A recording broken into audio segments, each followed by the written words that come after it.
This is the best concept there is.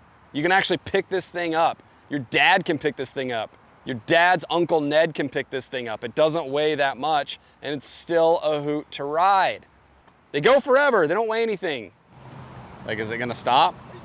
Last October, Orbea launched the all-new Rise, and we were on hand for a first ride impression. We had 2 days on the bike to go out and do some shakedown laps, and then on the second day we went out and did a really big ride. Short story long, we were incredibly impressed. We put in a request for a long-term review because there was so much more to unpack with this game-changing eMTB. We've put this under 2 different testers, we've logged a lot of miles, and we're finally ready to share with you our final impressions of the new Orbea Rise. Would you tell me yesterday that this scooter wins the e-moped wars? Yep, this scooter wins the e-moped awards. So our long-term test bike was the exact same model that we did our first ride review on, which is the eMTB.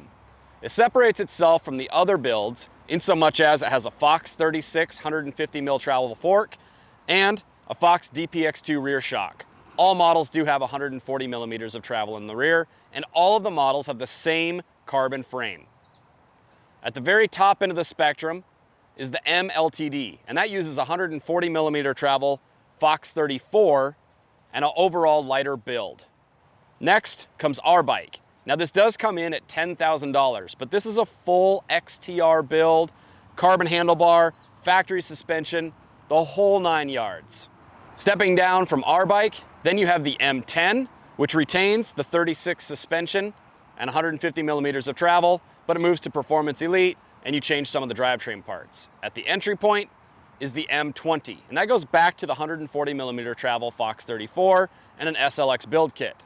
However, all of these builds are completely customizable.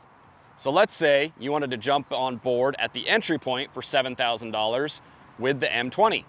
You can do a drop-down menu, throw the 150mm travel Fox Factory 36 up front with the DPX2 rear shock, and you're on your way with beefy suspension with a little more affordable build kit. Overall, it's a great program, and we love that Orbea is offering so much convenience and customizability right out of the door. It's Shimano's EP8 drive unit, but Orbea has given it the RS, the Ride Synergy tag.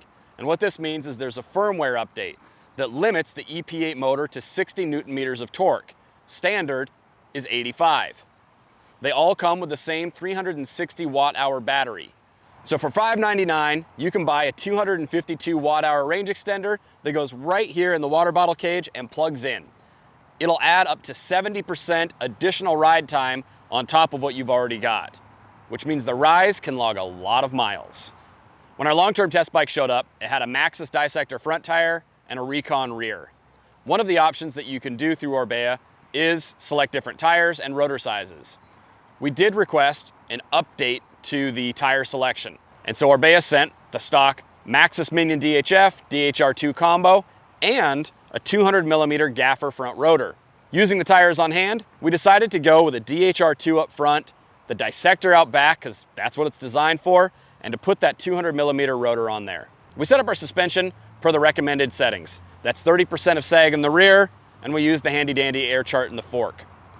Now, because so much of the great e-bike trails in the Boise area were under snow when this bike showed up, we started off by sending this thing out to Reno, Nevada, to Vital MTB's tester, Amanda Wentz, where she was able to put this thing through the paces, slam a whole lot of rocks, and do a lot of riding. One of the things that I liked almost instantly about the Orbea Rise is how much it handled like a traditional mountain bike. I didn't feel like I was on an e-bike.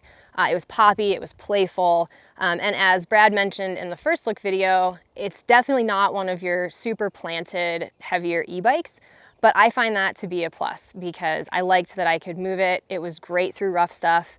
I could jump off rocks, I could be playful, and that was a pretty cool feature of the bike. And I would say that was one of the biggest strengths. It does handle like a traditional mountain bike as opposed to feeling like you're on a big heavy e-bike.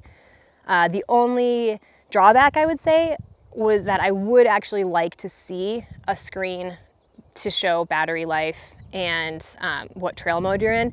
I just feel like that would be a little more helpful, and only having a light when you get down to 20% felt like didn't really give enough information outside of the app. So one of the things that I found a little tricky to get along with was actually the Shimano eTube app. I found it a little tricky to find the the battery life spot. It's kind of buried, and I feel like something like that would be really useful to have it be a little more upfront for a user.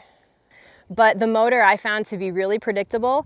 I liked that it was a little quieter, and the only thing that I found, and this is pretty specific with e-bikes, is that my cadence needed to be a little higher to get the motor into the sweet spot for providing power.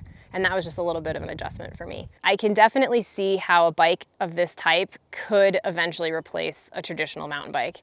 I know I'm gonna get blasted for saying that, but it's essentially a hybrid. You know, it's a bike that you can pedal even without power, and with all the adjustability of the power modes, you can make it whatever you want. It kind of blurs the line between our more common e-bikes that exist now that are somewhere around 50 pounds and a traditional mountain bike. In the stock setup, just as we had discovered with our initial ride impression, it held true with our long-term bike. The Orbea Rise, tipping the scales at 40 pounds, is incredibly lively and playful on the trail. Because it's not a whole lot heavier than many enduro bikes out there, you're able to maneuver the bike just as you would any regular mountain bike. There's not a whole lot getting used to with this bike. The geometry is pretty standard. You have a 65.5-degree head angle, a 450 reach on our medium, and a 76.5-degree seat tube angle. The only thing that's a tiny bit e-bike-ish are the 445 chainstays. That's a little bit longer than you see on most 29ers. Those are usually 435 to 440. The adjustment wasn't mega, and so we were able to quickly get on with this bike. Throwing it into more technical features, we found that the Rise really liked to make use of natural terrain to stay light and move over the top of some of the features out there. If you're coming into a rock section or something nasty, you can drop heels and just kind of push through it, but really the Orbea is going to reward you best if you load up and kind of skim over that stuff, or go for the full tug and just send this thing. It's perfectly content doing that. Now, the Rise isn't a one-trick pony. It's got some depth to it.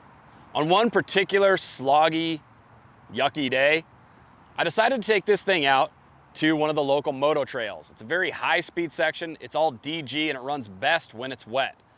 Non-stop moto whoops and a lot of big rocks. It's an area where we did our initial eMTB test sessions. What I did, I dropped the rear sag to 35%. I slowed down the rebound, and I kept the fork right about the same, but I slowed that down just a tiny bit as well.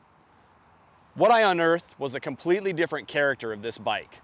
With the meatier tires and the little more glued feeling from the suspension, this thing turned into an absolute beast. By the end of the ride, I was scratching my head wondering, I wonder what this bike would feel like with a coil or maybe even a 38 or Zeb up front. I think there's a lot more that this bike has to offer than just the traditional trail feeling. I don't know, maybe I'm just being greedy, because Orbea designed this bike to emulate the trail mountain bike experience. The geometry's there, the design, and the original intent are all there. But really, I think riders can get much more aggressive than what Orbea is even offering out of the box. And to us, that's extremely exciting. Here's the thing about e-mountain bikes. They eliminate a lot of the need for driving or shuttling. The entire point here is they have a motor to make getting up the hill that much easier. That said, not all e-bikes are created equal, and not all bikes get up the hill in the same fashion.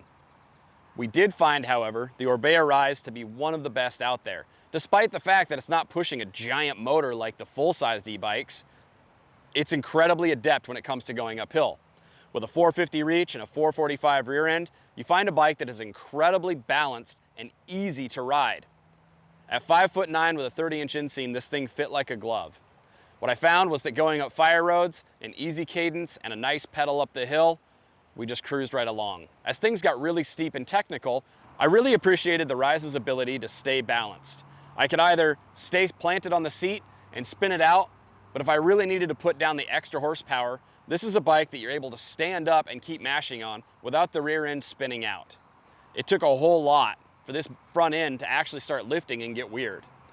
There weren't any bizarre situations like you sometimes experience with higher power e-bikes where the motor is starting to take over and you get a little goony and you maybe go off trail or anything.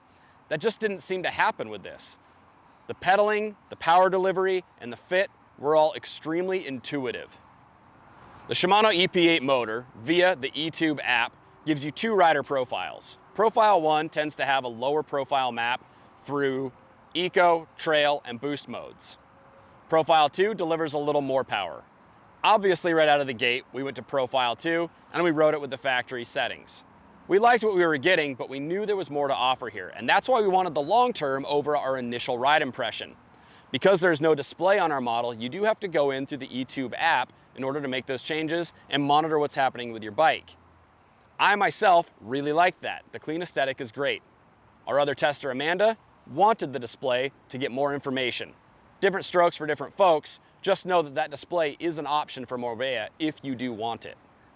When it came time to tune, I jumped into Shimano's eTube app.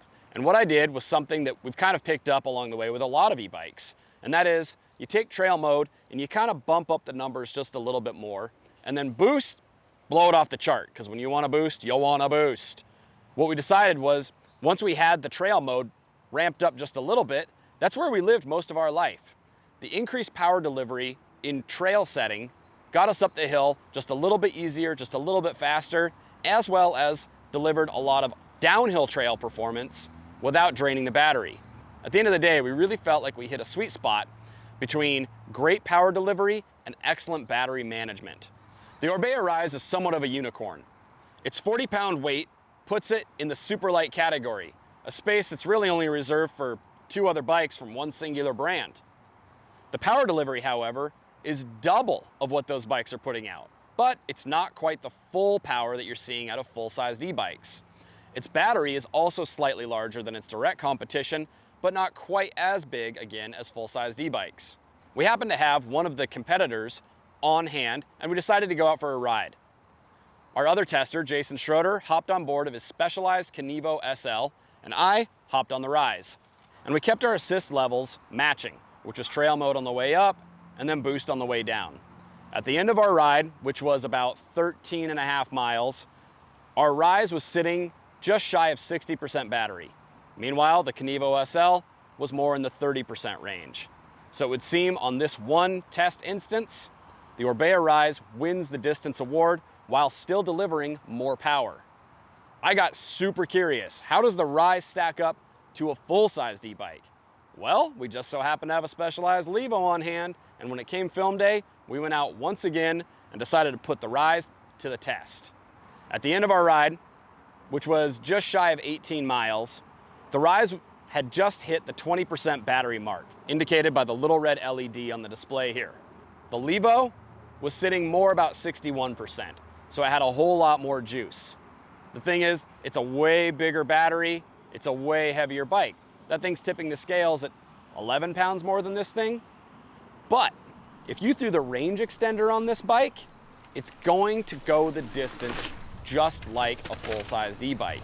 And the assistance is negligible when you consider the excellent power-to-weight ratio that the Rise is delivering. This past winter, we've had a lot of e-bikes come through, more than we can manage sometimes. Time and again, when it comes to power-to-weight ratio, throwing something over the tailgate of your truck, battery management, overall ride quality, going up the hill, going down the hill, and price, there's one distinct winner that just keeps pulling ahead when the numbers get put to paper. And that's the Orbea Rise. It weighs less, it costs less, it delivers excellent battery management, the power delivery is amazing. It just does everything incredibly well when it comes to the e-bike realm. Now, pile on top of that what it does well as a bike. It has an incredibly well-rounded personality. It's versatile. You can put a 34 on this thing and make it a little sniper whippet. You can go big dog, and it's absolutely going to dominate the trails. It jumps, it plows, it corners unbelievably well, and it handles beautifully with an incredibly balanced ride. Orbea did not arrive at a 40-pound weight without making some sort of sacrifices. The battery is housed inside this frame, and there's no access door here. If you're going to do air travel, you will have to drop the motor and pull that battery out of the bottom. It's not an easy task. If you're the sort of person that flies with your e-bike more than maybe once or twice a year, this should be something that you should be aware of. We did note that the bike is incredibly comfortable to climb and sit on. If you'll notice though, we do have the seat slid all the way forward on the rails, and that's how we were able to achieve optimal performance. Of course, there will be some sort of rider preference here, but as a person with a 30-inch inseam, I don't necessarily have long legs for a person that stands 5'9" or rides a medium. This means your seat is going to go up higher than mine, which is going to slacken the seat angle a little bit more. Results may vary when it comes to that excellent climbing performance. In the tuning process, we did notice something odd with the EP8 motor.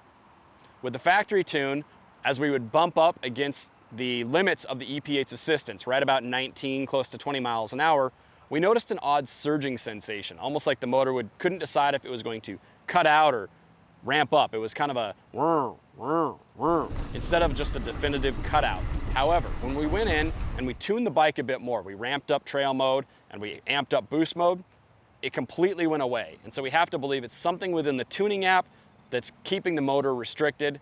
It's bizarre, but it went away once we got that perfect tune. Kind of negligible. The Orbea Rise, by and large, is a completely silent bike. There's great rubber protection on the seat and chainstay. The cable management is all internal and excellent. Everything is super solid, except for one thing. And if you follow e-bikes at all, you already know what it is. And that is the EP8 motor clack. Every now and then, as you're heading down the trail, above the hoops and haulers and the wind in your ear, you're going to hear that ka-kak, ka-kak as you hit those random bumps. It is what it is. It's part of the EP8 motor life. There's nothing you can really do about it at this point. And it's only occasional. It's not deafening and it's not bizarre. Really, it sounds mostly kind of like your derailleur occasionally slapping, but we do have to call it out because it is there. On the climbs, when you're chatting with your friends, because it's just so darn easy, the white noise of the motor really disappears. It's not anything that's deafening or that you're going to notice after maybe even less than a mile of riding. Given the more aggressive build of our M team with the 36 150mm travel fork and the DPX2 rear shock, to us, it would seem really only natural that it came with meatier tires. But the default tire of the Dissector up front and the Recon out back is easily overridden by this build kit. And that is why Orbea does offer a DHF-DHR combo. The problem with that though, is they're gonna hit you for a $50 upcharge when you do that. Do those tires really cost $50 more than the Dissector and Recon? We kind of thought they were all within a similar budget to one another. It's not as if the casings change or you're getting something that's quantitatively more expensive. We kind of wish that they were just doing the Minions front and rear out of the gate once you do this build with no real upcharge. Something that we've kind of harped on to other people internally about this bike is we're saying, yeah, it'll go for like 25 miles of range on a standard battery, and if you run out of battery, you're not in any bad situation, because really, it's a 40-pound bike, right? It's easy to pedal. Well, that sounds all well and fine, but what happens when you're actually out there? So we decided to put our money where our mouth is. Well, I decided to. And I went out and I rode, and I never turned the bike on just to see what would it feel like. Well, it just felt like a mountain bike. There was no bizarre motor drag happening. There was nothing really going on. This just felt like a really nice, well-handled mountain bike that weighs 40 pounds. And really the weight didn't even come across that severe because we've got these incredible wheels. The bike just scoots along just fine. So I stand by my statement. If you want to go out for a big ride and you're just going to use the standard battery, go out, run it till the juice dies. And if you're a few miles from home, I don't think getting home is going to be a big problem. Always boost all the time. What's the point if not? If you want more great e-bike content and you want to learn all about this stuff, type the comment "Save Ferris" below. You can't see my CrossFit shoes, right? Maybe a little bit. Okay. That's all right. They'll just look like Reebok trainers. Trainers! That's what they call them in Britain!